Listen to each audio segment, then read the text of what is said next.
ယောက်ျားပြောလို့မျိုးစိတ်ပြအောင်လာပါတယ်မင်းလေးနဲ့ခွဲရမှာတော့ငါလည်းကြကြောက်ပါတယ်ကျွေးလို့တွားရတင်းရတွေ့လို့ငါဘာကိုမြင်မှခါမောင်ထားပဲချစ်ခဲ့တာတော့မင်းလေးကချေရလားတင်းစားကငါဝေဝါတင်းလေးတွေငါကကြမင်းလေးတော့ပြောနေပါလေကိုငါတို့မြဲရမြမင်းလေးကိုချစ်ခဲ့ပြီးလို့ကိုကမှားခဲ့ရင်ဒီမှာကိုမြဲတယ်မဲ့ထပ်ပြီးတော့လည်းမြင်မှချင်းမင်းလေးကိုချစ်ခဲ့ပြီးလို့နောင်လာလည်းမရခဲ့ကောင်းရင်ချေကိုမင်းကြောင့်ထိုင်ပြောမယ်မင်းလေးကကိုအတွက်ရှိစားဖို့ခဲ့ပေမဲ့ကိုကမှချစ်ဆုံးကမပြောက်ပဲဖြစ်လို့နေတယ်နောက်တစ်ယောက်ပဲတော့မှမရှိနိုင်တော့လို့ဖြစ်နိုင်ရင်ဒီဝင်ပြပါမင်းလေးအနာကိုကြောင်းရသွားတဲ့နေ့ရက်တွေမှာ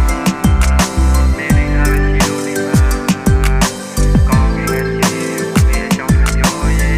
ကိုရီတော်ရဲ့ညာပြီးတော့ရဲ့ကောင်းကင်ကချစ်ကိုမင်းလေးနာမရှိနိုင်တော့ဝေး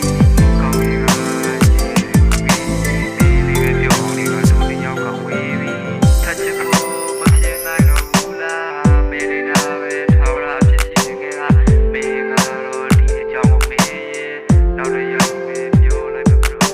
လက်ထပ်ပြီးရတူနေကြမယ်တိုးတွေသူကောင်းစောနဲ့ပျော်ရွှင်စွာခွာလေးတစ်ခုကိုနေအောင်တို့ဒီစားကြမယ်ခုကြတော့ဒီစကားတွေဘယ်ကုန်ကပြောင်းကုန်ပြီလဲလေးနဲ့မှလုံးပြသွားတဲ့တဲလေးလိုပါပဲတင်းလေးကမှုခက်ခင်အရင်ဆုံးပေါင်းဝဲတာမျိုးကိုပါတော့မင်းကြောင့်တွေ့တိုင်းအရင်ဆုံးငိုရတာမို့မင်းနဲ့သူပြောခဲ့တဲ့အခြေအနေကိုလွှမ်းနေတဲ့တိုင်း travel လို့ပြီးတော့ပြန်သွားခြင်းနဲ့ကလေးရဲ့ချစ်သူကလည်းခွဲပြီးရင်တကယ်ချစ်ဖြစ်မနေချင်ဘူးလားချစ်ကြွရဆူတောင်းမိတဲ့ကိုအနာကိုပြန်လာပေးပါမင်းလေးကဘယ်လိုဖြစ်ရင်ကိုကမင်းတို့ဆူလို့ကာကွယ်ပြီး